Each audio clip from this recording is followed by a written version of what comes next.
Lab Zero has had a hell of a tough time since their formation. Skullgirls, their first game, was a success, but one of their two publishers, Autumn Games, was sued over a different game. Autumn, apparently being the dicks that they were, cut funding to Skullgirls completely, forcing Lab Zero to fire most of their staff. They had to seek funding for their promised DLC through Indiegogo, but then Autumn Games severed ties with their other co-publisher, Konami, and we all know how great Konami is. Sure enough, Konami pulled a Konami, and for no reason removed Skullgirls from all platforms and stopped selling it completely.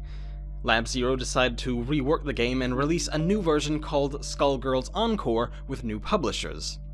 I say all this because it speaks to the perseverance behind Lab Zero games that you'll see again later. Actually, you probably already know about it, but shut up and pretend like you're going into this with fresh eyes, okay? For me. They came back to Indiegogo for their next game, Indivisible, in October 2015. Right away it was picked up by all the big sites, namely Clickist, because it was so amazing looking. There was the professional art that looked so alive and colorful, it looked like a painting, and the animation made that painting come to life, jumping off the screen. The gameplay looked so good, hell, it played good. They released a demo not only on PC, but on PS4 as well. And let's think about how crazy it is that a crowdfunded pre-alpha of a game made it onto a console's marketplace. Welcome to 2016, you know? Well, it's 2015 when it came out, but whatever. Indivisible is a 2D Metroidvania mixed with RPG and even fighting game elements. But even saying that's not really doing the game's complex systems justice. It's all about combos, knowing when to press which button, and unlocking new abilities. It's exactly the kind of thing that's easy to pick up and play, but hard to master. I need to stop salivating and actually talk about the campaign now. Hold on. So, looking at the page for the first time, it can be a bit tricky to tell what's going on. You're assaulted with all kinds of information about stretch goals and something called in-demand funding.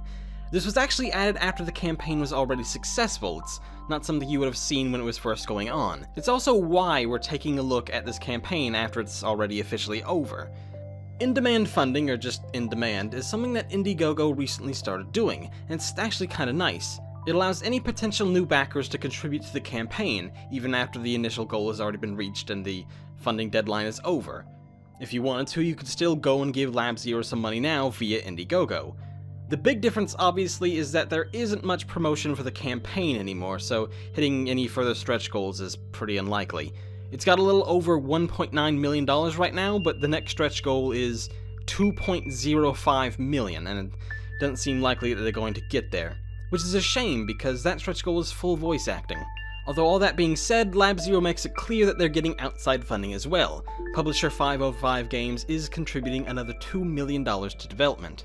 Once you get past all that stuff, you come to the meat of the campaign, which I spelt M-E-E-T. The information about the game itself. Crazy, huh? It begins with a brief synopsis of the game.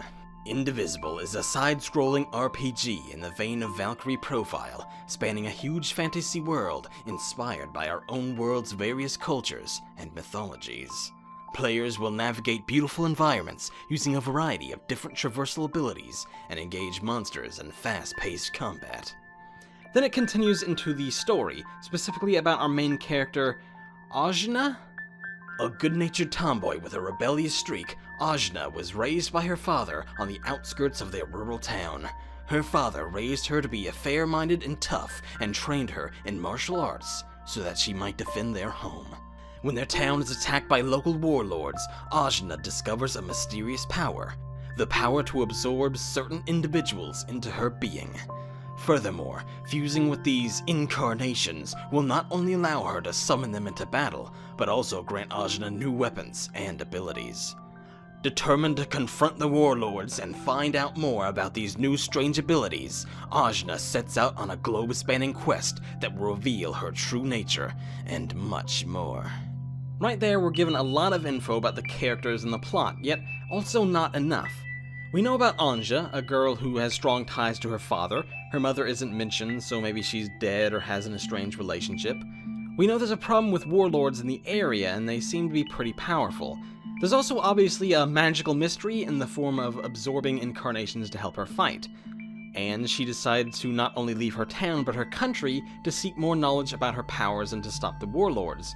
so she either must defeat the ones that are near her hometown, or they've completely taken over and she's running away.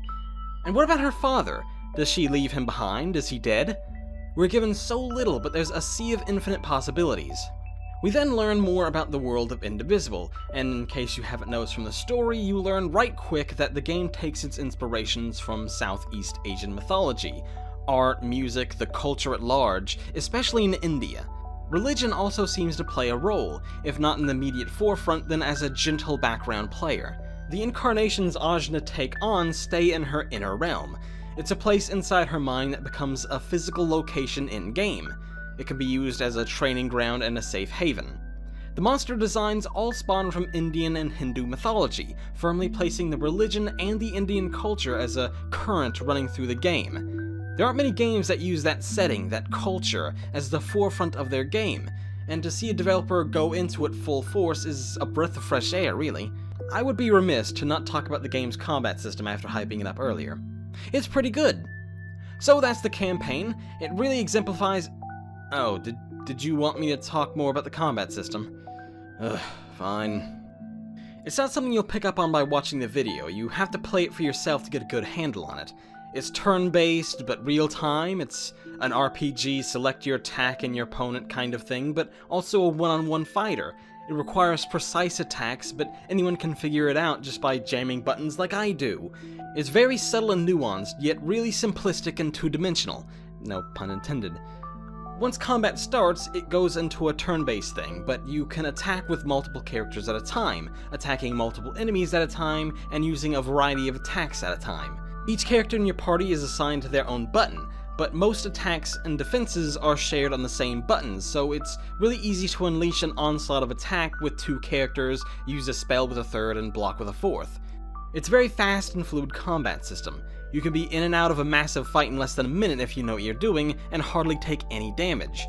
Which is a lot harder than it sounds because you have to manage each of your party members' different attacks and abilities. And there are only 4 in a demo, the final game will have tons. I don't want to spend a ton of time talking about the combat, I wanted to focus more on the campaign itself, but that's really a big selling point of this game. The campaign does a lot right, and the demo provided has done enough to convince me that the game will be great when it finally comes out. But let's be fair, every crowdfunding campaign has its flaws, and Indivisible is no exception. Remember earlier when I said full voice acting wouldn't come unless they hit the 2 million something stretch goal? That's kind of the only problem I have with the campaign. Most of the stretch goals are for more music, the voice acting, multiple endings, and stuff that goes into the game itself. The original $1.5 million goal went into a whole bunch of stuff for the game, but it was also for porting it over to other systems like Linux, PS4, and Xbox One. No doubt 505 Games is helping them with that. But I wish they would put that money 100% towards completing the game, rather than using it to port it to a million different platforms. You can understand why, the more platforms they release Indivisible on, the more people will buy it. Still, for an RPG, it seems really weird that they aren't prioritizing, say, voice acting or multiple endings. They also didn't talk a whole lot about the story. The brief description lets us fill in the blanks, but there are just so many blanks it's hard to cover them all. You don't see much of a story in the demo either, if any at all, really. The story is a big deal when it comes to role-playing games, and I'd be really disappointed if it took a back seat here, even if I do love the combat so much. Maybe voice acting is a stretch goal because the story isn't a huge part of the game. It's just so hard to say because they speak so little of the story. It is such a shame that Lab Zero almost failed with this campaign. They had to extend the deadline at the last minute because they were still so far from their target goal. I didn't even realize Indiegogo let you do that until they did. They were about 500k away from their goal when they extended the deadline by 20 days. It is such a shame because it's genuinely one of the better crowdfunding campaigns launched in recent memory. They had a ton of information about a really solid game idea, they had screenshots, gameplay, and even a demo. Lab Zero has shown in the past that they know how to make a great game, and they even kind of became an indie darling after Konami screwed them over. Now luckily, news of the imminent failure kind of kickstarted people into gear, and they blew past their original goal not long after that. But it's still shocking to see how close they were to failure, yet again, and still find a way to pull themselves out of the fire. Some might disagree with me, including some of my colleagues, but I think the problem is that Lab Zeroes went back to Indiegogo where they had success with Skullgirls, instead of making the leap to Kickstarter. The previous highest funded video game on Indiegogo had been none other than Skullgirls, which raised $828,000 and some change. Indivisible needed $1.5 million, almost double the amount the next highest ever got. Meanwhile, on Kickstarter, The Bard's Tale 4 got just over Indivisible's $1.5 million. Would you care to guess how many games got more than that amount? I'll give you a hint, it's in the double digits. Go ahead, take your time, and don't look it up, I'll know if you did, Paul, if that's your real name. Probably not.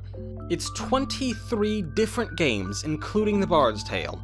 23 campaigns raised more than Indivisible's $1.5 million goal, and 16 have surpassed the $1.92 million goal it currently has. Yeah, it's impossible to say how well exactly Indivisible would have done on Kickstarter, but you can take an educated guess that it would have been way more successful. I'm guessing Lab Zero's reasoning was that they wanted to retain the fans who back Skullgirls, and they were afraid that they weren't already on Kickstarter, and that they wouldn't migrate over, but I really don't know, that's just conjecture on my part. That's more of a rant than anything else. I'm not endorsing Kickstarter over Indiegogo, just pointing out a few facts. The Indivisible campaign was a huge success, and they raised over, $4 million if you count 505's offering. It really doesn't matter what some stupid kid on the internet says, does it? I've come to realize I use the word campaign far too often when I'm talking about crowdfunding. In this video alone, I said it 13 times. 13! I must have written it 20 times in my articles this week alone. It's only Tuesday that I'm recording this. Be sure to check out our Patreon crusade. Subscribe to our YouTube drive if you haven't already. And follow our Twitter offensive. And like us on our Facebook expedition. I'm going to stick with campaign for now.